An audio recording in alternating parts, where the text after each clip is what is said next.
Welcome back to our next episode of 5 Parsecs from Home, 3rd edition by Nordic Weasel Games and Modifius. In our next adventure, our heroes will be taking a patron job from a sector government official with a little bit of danger pay, because they know there's some people who don't want this to happen. But what they'll be doing is they'll be coming to this village out in the wastes, and they will be bringing some much needed components to make sure that they have water and electricity, etc., by fixing this here turbine. And that turbine is the center of the board, which is their delivery mission. And our heroes for this mission, once again, are Vector Moreno, Amberix Kimra, Catalina Avarice, Ember Tavro, Ajax Ramirez, and our newest addition to the crew, or gang, is a petty criminal from a regressed world, named Lynn Scott. Her background, basically her role was very interesting, and she got a 5 speed and a 5 toughness, so she's going to be tough to take down. After much debate and consternation and a couple of hurt feelings, the crew agreed to let her use Abuelita's needle rifle, because they thought that would be a good weapon for her.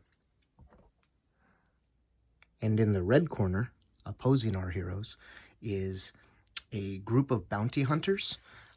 These 3 have scrap pistol and sword. This one has a shotgun, and then this one has a rattle gun.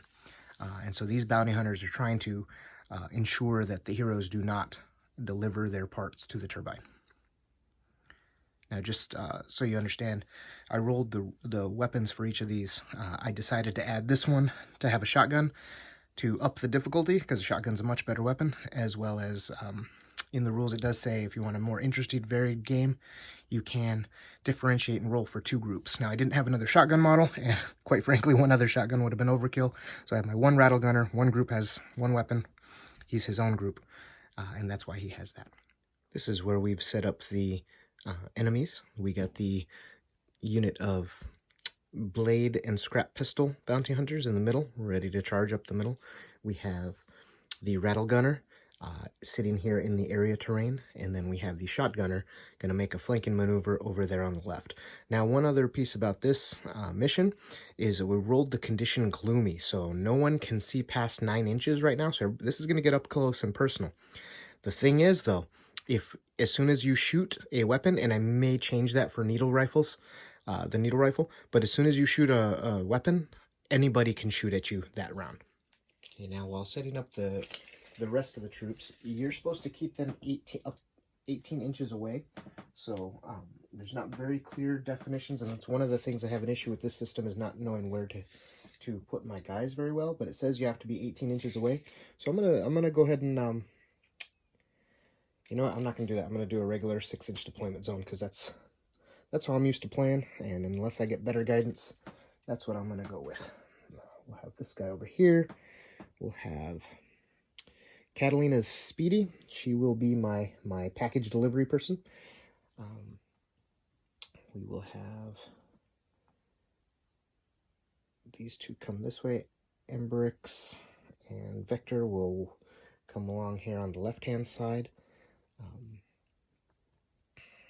Actually, I'm going to have Ajax over here on the left-hand side as well. He's going to lead the charge, because he can stay moving, and I want someone on the left-hand side who can kind of take up a good position, so if anybody does choose to shoot, he can shoot him. He's going to go up the middle. We want the rattle gun, or the needle rifle, to go up top. Yeah, let's see. I guess she'll just go ahead and support here.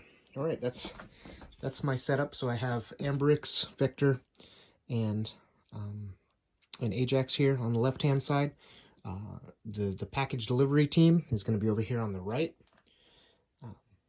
Actually, you know what? I'm going to change that up a little bit. I'm going to put Ajax in the middle here. I'm going to move the needle rifle, because she's tough. She's going to kind of lead the charge. And she's fast, so that's going to be my teams, my 2 teams right there, or 3 teams. So it looks a little bit different than before. Round 1, we're going to go ahead and roll a reaction test. So I got a couple of 1s. I got 2 1s and a 2. The only one who can utilize that 2 is Vector, so we're going to go ahead and go with him first. And then the other ones are going to be, I want to get Ajax up there, and then I'm going to have my needle rifle move up, and then everybody else can move up slowly behind. I will then put a gotta go next token on the next 2, and then we will start our movement. So Vector has a 4. He's going to run straight up to this building, and then he's going to run 2 more and just kind of hop up top here. He's probably going to go out into that courtyard. Seems like a not bad place to go. So we have some difficult terrain here. He has a 4 movement plus 2, so he can go 3 inches up the difficult terrain. So Ajax is climbing. He's going to get up there. At some point in time, he's going to get a nice position up here where he can cover everybody, but it's going to take him some time. And then lastly, my needle gunner. She has a 5 movement, so she gets to move 7. So she is actually just running to here, taking advantage of the cover of darkness. And that is the end of the player turn. Okay, so after the player's fast turn, the enemy get to go. Now the enemy are tactical enemies. That means they'll advance at half speed, retaining cover where they can. They will cross open ground at full speed if needed. They attempt to close within 12 inches of their opponents, and then move to outflank and get clear lines of sight. So they're tactical. Cool. If within 1 move they can attempt to brawl, if possessing higher combat skill, they will. Now they have a +1 combat skill, so they're going to be about the same as everybody except for the needle gunner. If they have a clear shot and are in cover, they will remain in place to aim. Tactical enemies will attempt to remain within 3 inches of a friendly figure whenever possible. Okay. So, at half speed, covering open ground, so he's going to be covering open ground here. He has a 4 movement, so he's going to go 2 inches over open ground. Looks like he's going to maybe get in a good position over here on this in this courtyard. These guys are also in open ground, so they're going to move the full 4 inches, or 5 inches, I'm sorry.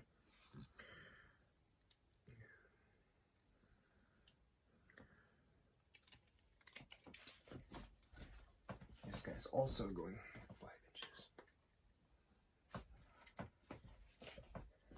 And he's trying to stay in cover. They're kind of going, they're under the cover of darkness, so they're not too concerned yet.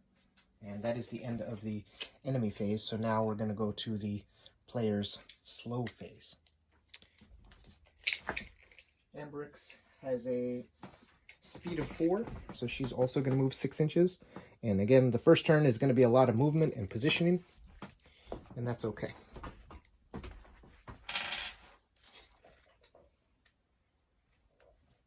This is going to be dangerous probably, but they're all moving up under the cover of darkness. That is going to be their turn. So they're all moving, they all dashed, so they all got a little bit, 2 extra inches. Round 2. We're going to take our reaction test again. And this time we only got a 2 and no 1, so that means only Vector gets to go first. So we will place our go next tokens on each one of our characters. So they're gonna, looks like the enemies are gonna get to go first, besides Vector. So Vector is going to, or I'm just gonna give him difficult terrain to hop down here. And he's gonna kind of move into position right next to this door and cover the courtyard with his beam pistol.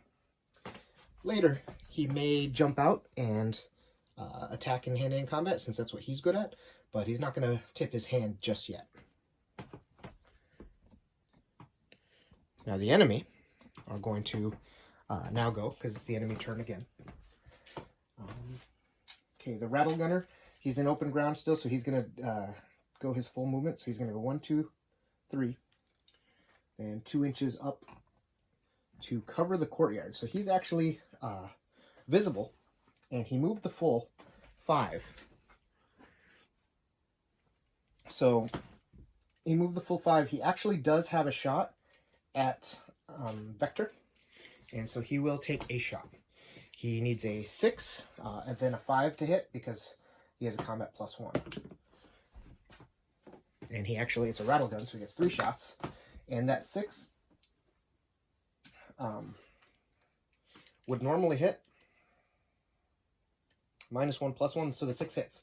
So Vector gets hit, and he does not get wounded. So he takes a stun. He does take a stun token, and that will be the end of the bad guy's turn. But Vector is hit. Now the thing is, though, everybody can shoot at him. So I'm going to place a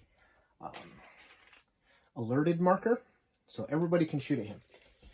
Now these guys, knowing where he is, are going to move and take cover. So he is going to go 5.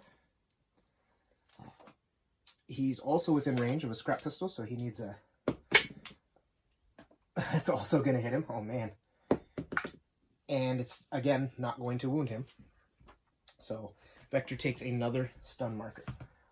Now, normally that's not such a big deal, except for if he gets another stun marker,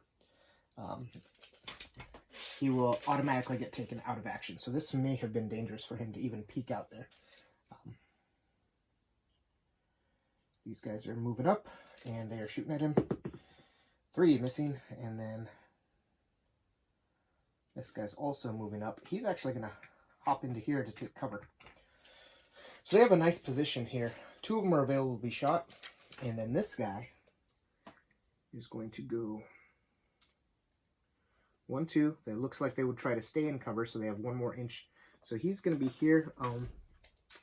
He actually would have a shot if he had range, but he's just out of range. So that's that may not be good for the shotgunner. So now it is the player's turn again. Okay, for the player's slow phase, we're going to have Amberix take up cover next to this wall, and then she's going to take a shot with her... Looks like she has an infantry rifle, infantry laser, so she's going to take a shot. She's, looks like a 5 or 6, no, looks like a 6. She needs a 5 or better. And that's a 6. You can, right there in the line of sight there.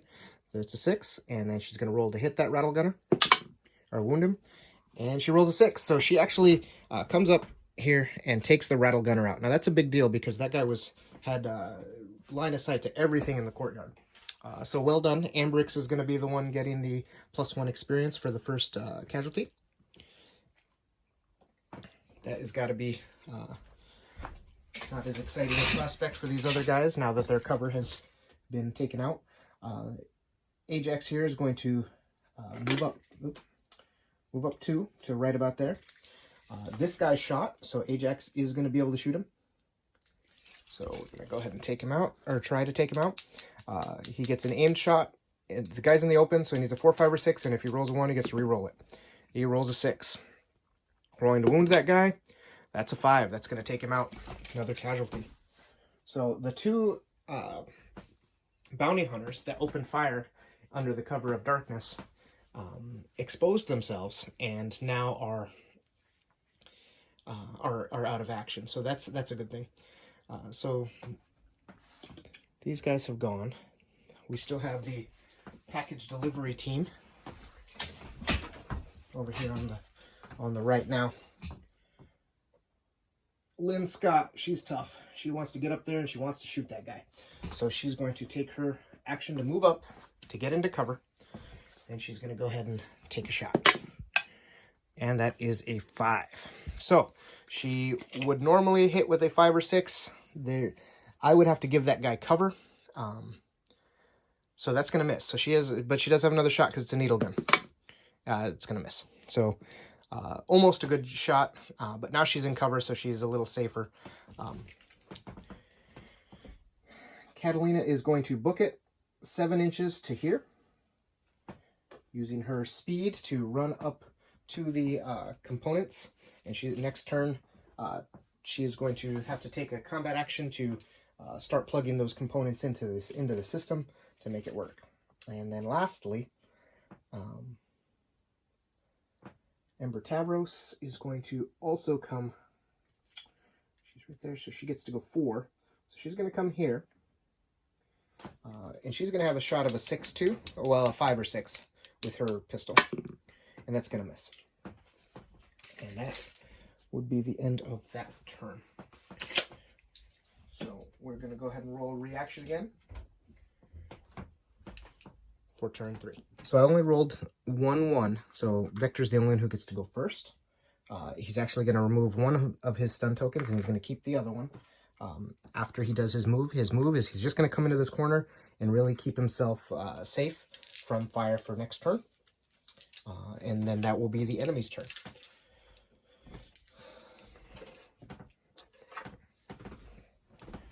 So this guy knows that she's over there. Catalina is trying to fix the component, so he's going to be risky. He's going to move over open. Since he's in open ground, he can move the full, and he's going to be right there in range. She is not in cover, so he only needs a 3, 4, 5, or 6. Normally I'd give her cover, but she's sitting there trying to fix the components at the same time. So, and it's going to hit her with a 3. Rolling damage, and that's a 6. So Catalina will get taken out of action, and so the components will get dropped right here. So someone's got to get in there and fix that. So that's good. However, because he opened fire, he is wide open from all sorts of shooting. This guy is going to move up and take cover. Open ground. Actually, he would stay there because he's already in cover. So he is going to not have range to shoot. And this guy certainly has range, so he's going to take his 2 shots from a shotgun. They're focused. She's wide open. So, oh, actually, no, she has a needle rifle. She's not, but she's still within range, so he can see her under the gloom. So he's going to roll 2 shots. She's in cover. Both of those are going to miss. So that's the end of their turn. So now the heroes are going to, let's see. So Ember is going to take her move. She's not going to get quite there, but she's going to keep herself covered from everybody else, and she's going to take that shot wide open at this bounty hunter. And she's going to miss. That's unfortunate. So Ember has gone. So let's see. Ember's gone. Can shoot at him. He has a wide open shot token. She's going to take her 2 focus shots at him. Okay, so once again, in cover would have been a 6 to hit. Were she any other crew member, she would have hit with that 5, but she did not. Maybe the needle rifle on her is not such a great idea.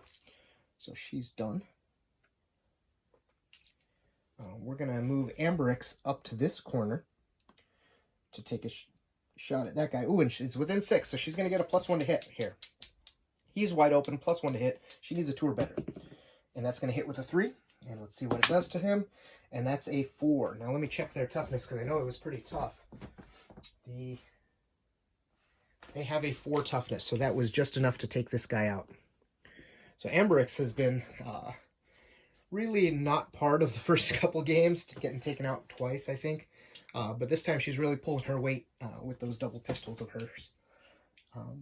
And lastly, looks like all we have left are... okay, he can't see him normally, but since he shot the shotgun, Ajax is going to get to take his shot. So he's going to do he doesn't need to do an aimed shot. And in fact, because he doesn't need to do an aimed shot, he's going to get a little closer. He's going to hop down to this roof and get a better angle. Actually, you know what? Up here, this guy's not in cover, so he's within range. He shot. Ajax only needs a 3 or better. So the only bad thing to roll here is a 2, because on a 1, he gets to reroll. And that's exactly what happened. So Ajax is done. Okay, now I forgot to do a panic roll last time. They took 2 casualties the first time. Their panic is 1s and 2s, so they're fine for the last turn. But this turn, they also just took, was it 1 casualty? They only took 1 casualty this time, so their panic range is a 1 or a 2. They roll 1 dice, and it's a 3. So they're these guys are not bottling out. And that is going to be the next turn. So things are looking up for the team. There's 1, 2, 3, 4, 5 of us left. Catalina getting taken down. Oh, wow. And so we're going to go first this time. So Vector is going to get to go first. We're going to have... let's see. Amberix is kind of open from that guy. She's shot, so she's available to be shot. He's available to be shot.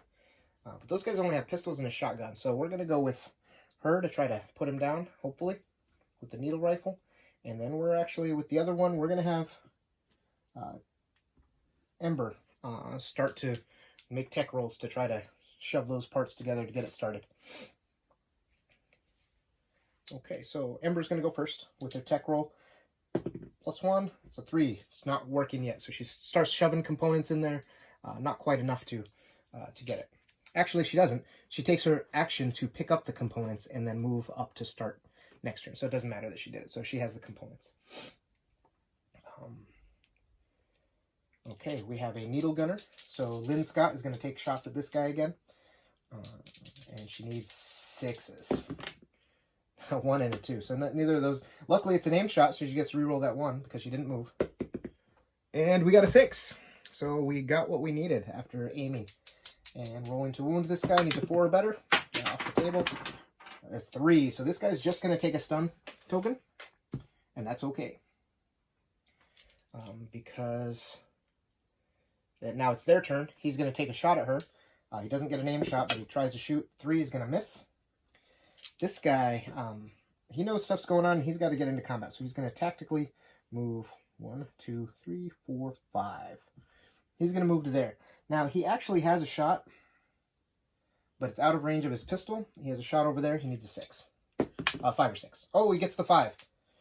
Toughness, 5. Oh, no. That's what he needed to hurt her. So Lynn, on her first game, actually goes out of action, even with the toughness 5. Okay, that's good.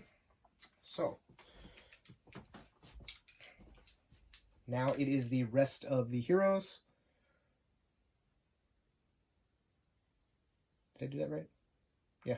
So the rest of the heroes would be Amberix and Ajax. So Ajax is going to, he's going to try to put some stun tokens on this guy. Well, actually, he removed that stun. So he's got wide open shots at that guy. He's going to take him. He's going to hit him. And he's not going to wound him. So he puts another stun token on him. Not exactly ideal.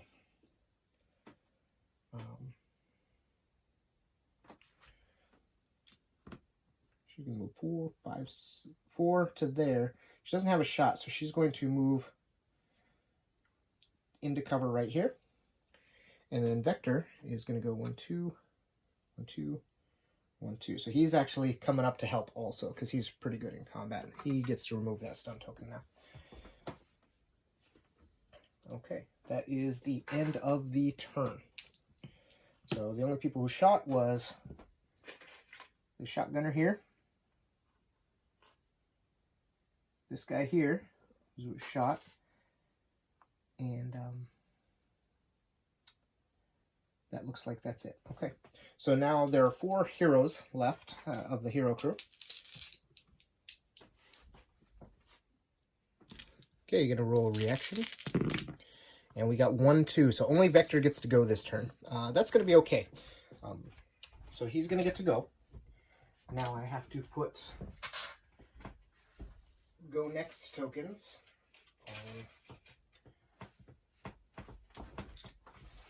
on these other teammates. So Amberix would get 1. We got Ember getting 1. And then Ajax is getting 1. Now, those guys are both visible. He is going to go 1, 2, 3, and then 4 into combat. So he's gonna slash him with his beam sword, which is gonna be cool. So we're gonna use the red dice for the bad guys, and he has a 2 combat versus a 1 combat. So he's at +1 right now. But then he has a melee weapon, and he also has a melee weapon. So he's only at a +1. So this is a pretty even combat. His bounty hunters are not bad. Oh, so he's gonna take a hit. It is an elegant weapon, so he gets to reroll. 3, so he loses by 1. So he's going to take a hit.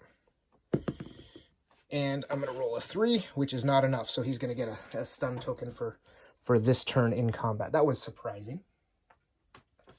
And then they will get to go. So now I'm going to continue the combat. They're going to get to go. This time the roll is even because they both have weapons, melee weapons. The +1 gives Vector the stun token gives the other guy a +1, so now they're even combat as well. Once again, Vector gets hit. And rolling a 1. Okay, cool. So that is, however, another stun. So this is unfortunate. My best guy in combat, melee combat, is actually not that good against these bounty hunters. Who would have thought? So now Ambrix is going to come right behind him, and she is going to shoot him. Rolling a 1, which is going to miss.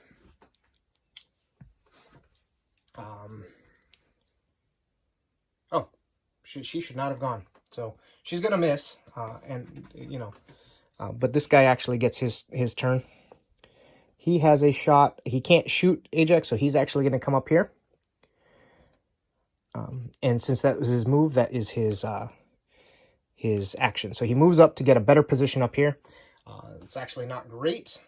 Well, actually, it's not that bad.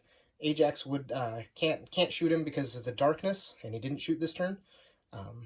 So last person will be Ember, and she will use her combat action. I'm not technically supposed to roll the combat actions, but since I'm only supposed to deliver the package and do combat action to deliver it, and I win the game.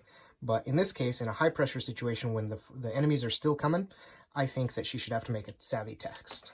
So, and the 5/6. So she actually does implant the components. The components work. The turbine hums to life, and that is going to be a win for the team.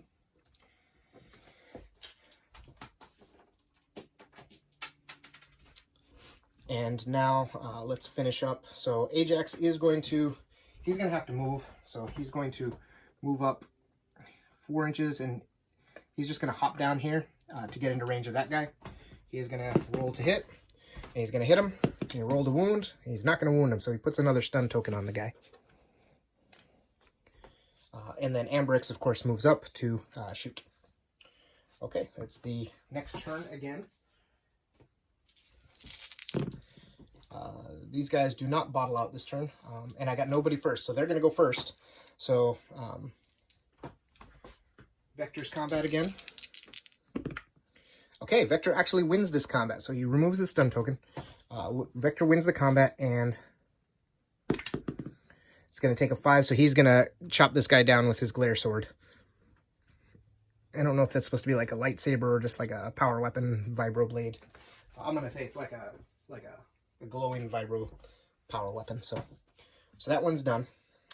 And now this guy gets to shoot. He sees Vector wide open, who just cut down his man, and he's going to take 2 shotgun blasts at close range. So it's going to be I don't think there's any bonus, but the guy only needs a combat +1, so he only needs 2 or better to hit Vector. So Vector is probably going to take this to the face really poorly.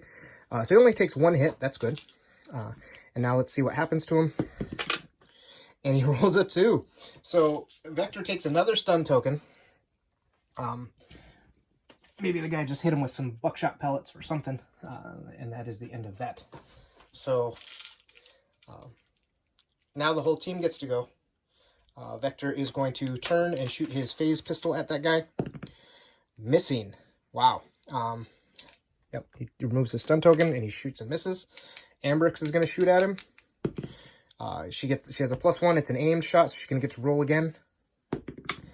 And this time a 2. Funny enough, though, she only needs a 3 or better to hit him because he's wide out in the open. She gets a +1 for having the infantry rifle for snapshot. So she actually hits with a 2. Let's see what happens. And that'll do it. That's all she wrote. This guy gets taken out by Ambrix. So Ambrix is the MVP of this game, taking out 3 of the 5 bounty hunters by herself. Vector took 1 out, and so Ambrix took 4 of them out. That's fantastic. Well done, Ambrix. For our post-battle sequence, you roll a d6 to see if you get a rival. And I actually rolled a 1. So these bounty hunters are now my crew's rivals. So maybe their guild is not happy with them. But now I'm going to be adding that rival to the sheet. Resolve patron status. So I succeeded in a patron mission. I can add this patron to my list of contacts unless it was a one-time contact. So I actually get to, this guy is not a persistent patron. This is just the government sector. Quest progress, I don't have a quest. get paid, earn D6 credits plus 2. So that's a 3. So that will be a 5 total credits. And then if you held the field, you get to search the battlefield for anything worth collecting. That's always fun. One of my favorite things to do here. I totally messed up because I forgot to do my notable object. There was some shiny bits on the field that I was supposed to be able to collect. I did not collect them. So I got a, let's see, 6, 7. Okay, cool. So I did find debris worth D3 credits worth on the scrap market. I'm going to go ahead and, I'm not even going to roll for it. I'm going to say it's the 2 shiny bits that I got. So I got 2 extra credits. So I'm a total of 7 credits right now. I get to gather loot. I get to roll on the loot page to 131.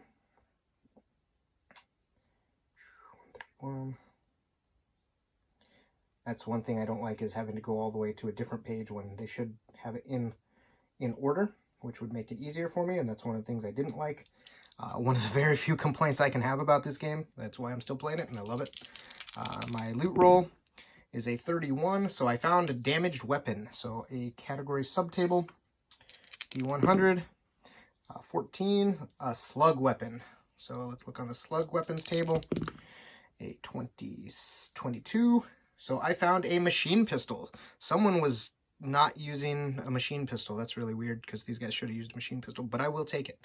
I'll take a damaged machine pistol and mark that down. Okay, and then lastly, everybody's least favorite, we're going to go ahead and roll injuries. So I'm going to make this more clear by using a D100. So first we have Catalina Avarice, who took those scrap pistol shot to the face.